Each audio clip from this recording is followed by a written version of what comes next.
Graphics ডিজাইনের নতুন একটি ক্লাসে আপনাদের সবাইকে স্বাগতম। তো আপনার স্ক্রিনে দেখতে পাচ্ছেন যে একটি অরেঞ্জ এবং অরেঞ্জের ভিতরেই গোল্ডফিশের একটি অ্যাকোরিয়াম। মানে ইমেজটা দেখতে কিন্তু খুবই সুন্দর এবং স্মার্ট লাগছে। তো এটি কিভাবে আপনারা ফটোশপ দিয়ে তৈরি করবেন আজকের এই ভিডিওতে দেখাবো। তো পুরো ভিডিওটি একদম মনোযোগ সহকারে দেখবেন, তাহলে ক্লিয়ারভাবে বুঝতে পারবেন। তো প্রথমেই আমরা অরেঞ্জের পিএনজি ইমেজটা ইম্পোর্ট করে নিব ফটোশপে। তো আপনারা গুগলে সার্চ করলে হাজার হাজার ইমেজ পেয়ে যাবেন, আপনারা আপনাদের পছন্দ মতো জাস্ট ডাউনলোড করে নেবেন। তো আমি এটা এবং এটা এই দুটো নিচ্ছি। তো যাই হোক, এখন আমরা এটা মুভ টুল থেকে বড় ছোট করে নিই, আমাদের যতটুকু দরকার ততটুকু আমরা এখানে করে নিচ্ছি। ওকে, ডান। এবার আমাদের ব্রাশ টুলস দিয়ে এই নিচে একটা ছায়া দিতে হবে যাতে আরো সুন্দর লাগে। তো এর জন্য আমরা ব্রাশ টুল সিলেক্ট করে নিব। দেন এই জায়গা থেকে আমরা এইটা এইভাবে করে নিব, এই যে এটা মানে এইভাবে এটা পড়বে। তো দেন আমরা এখানে সফট ব্রাশটা নিব এবং হার্ডেন্স এবং সাইজটা 0 করে দিতে পারি।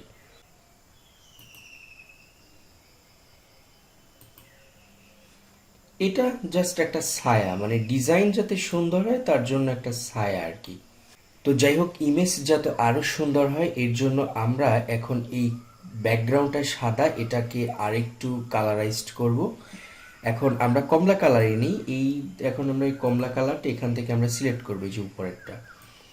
তো অরেঞ্জ কালারটা এখান থেকে সিলেক্ট করার পরে দেন আমরা এই লেয়ার অপশনে গিয়ে লেয়ার 0টা সিলেক্ট করে আমরা এই যে গোল একটি বাটনের মতো দেখতে পাচ্ছেন, এখানে যাওয়ার পরে গার্ডিয়ান এখানে ক্লিক দিব।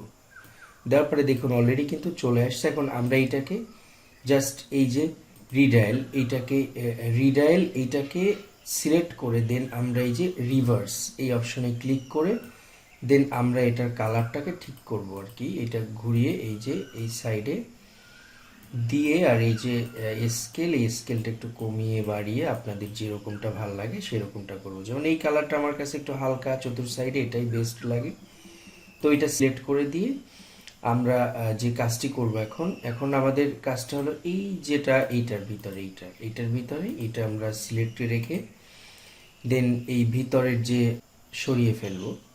তো এর জন্য আমরা এখানে আগে ব্ল্যাক সেট করে নেই। দেন জাস্ট যে কাজটি করতে হবে, এইখান থেকে আমাদের এই যে কুইক সিলেকশন টুলস এইটা দিয়ে আমরা এই ভিতরটা সিলেক্ট করে নিব। অল্ট বাটন প্রেস করে আপনারা এই মার্কসে প্রেস করবেন। তো হয়ে গেছে অলরেডি। এখন এই মার্কসের এটা সিলেক্ট করে দেন আপনারা যদি ব্লাশ টুলস নেন, তো আগে আমরা আবার এটা গোল করে ফেলেছিলাম, এটা আবার সোজা করে নিব আমরা। দেন এখানে রাউন্ড ব্রাশ তো ঠিক আছে, হার্ডেন 0, এখন এটা দিলে আমাদের কিন্তু এটা কেটে যাবে। এই যে ভিতরেরটা দেখতে পাচ্ছেন অলরেডি কিন্তু কেটে যাচ্ছে। ওয়েট, তো অলরেডি আমরা এটা ক্লিয়ার করে নিলাম। এখন যেটি করতে হবে, মুভ টুলস নিয়ে আমরা এটার ভিতরে যে ইমেজটা আমরা দিব ওয়াটার, সেই ইমেজটা আমরা ইম্পোর্ট করব এখানে। তো এই যে ইমেজটা এরকম আপনারা গুগলে সার্চ করলে কিন্তু পেয়ে যাবেন। তো এটাকে আমরা একটু অপাসিটি একটু কম করে নিছি যাতে আমাদের করতে সমস্যা না হয়। দেন এটাকে জাস্ট এখানে প্লেস করে দিব। দেন এটা সিলেক্ট করে আমরা আবারও এটা নিব। নেওয়ার পরে আমরা এখানে বাম মাউসে প্রেস করে ওয়ার্পে প্রেস করব। ওয়ার্পে প্রেস করে এটা এইভাবে সুন্দর করে এটার সাথে অ্যাটাচড করে দিব, সুন্দর করে যেভাবে ওয়ার্ক করে।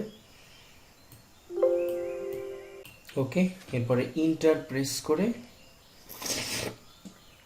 জাস্ট এখন আমরা এটাকে মার্কসে প্রেস করে এই সাইডের এটা সরিয়ে ফেলবো। এটাকে 100% করে দিই এখন। তো 100% করার আগে এটাকে আমরা এটা নিচে নিতে পারি, নিচে নিয়ে আমরা এটা জাস্ট বেটার হবে, এটা উপরেরটা নিচে প্রেস করে দিই। আচ্ছা যাই হোক, এবার আমরা ব্রাশ টুলস নিব। এই ব্রাশ টুলস নিয়ে এই মার্কসটা এটা সিলেক্ট করা থাকবে। দেন এই জায়গা থেকে আমরা এই সফট রাউন্ড ব্রাশ এবং এখানে হার্ডনেস 0 এবং এটা সাইজটা আপনারা আপনাদের ইচ্ছা মতো দিতে পারেন। অলরেডি কেটে ফেলবো, এই যে আননেসেসারিগুলো শুধু ভিতরেরটা রাখবো। ওকে, ডান। এখন আমরা এটাকে একটু, কালারটা কিন্তু এতটা ভালো মনে হয়নি, তো এখন যেটি করতে হবে, এইটা যেহেতু, এটাকে আমরা এই জায়গাতে গিয়ে স্যাটারেট করব। এই যে হিউ স্যাটারেশন দিয়ে গিয়ে আমরা এই মার্কসে প্রেস করব, দেন এটাকে একটু কালারাইজড করব। এটা হলো ওয়াটার লেভেল, এখানে এই যে কোনো কালার আপনারা দিতে পারেন, তো ওয়াটারটাই আই থিঙ্ক বেস্ট। এরপরে আমাদের এখানে গোল্ড ফিশ ইম্পোর্ট করতে হবে, তো এটাকে আমরা ছোট করে দিয়ে দিচ্ছি ভিতরে গোল্ড ফিশ। আচ্ছা, এবার এটাকে আরেকটা আমরা গোল্ড ফিশ দিব, তো এইটাও বেস্ট হয়।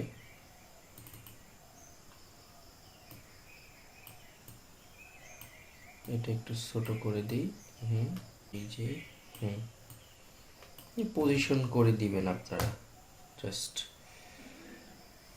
তো সবাই ভালো থাকবেন, সুস্থ থাকবেন, এই কামনা করে আজকে বিদায় নিচ্ছি। দেখা হচ্ছে পরবর্তী কোনো টিউটোরিয়ালে। আল্লাহ হাফেজ।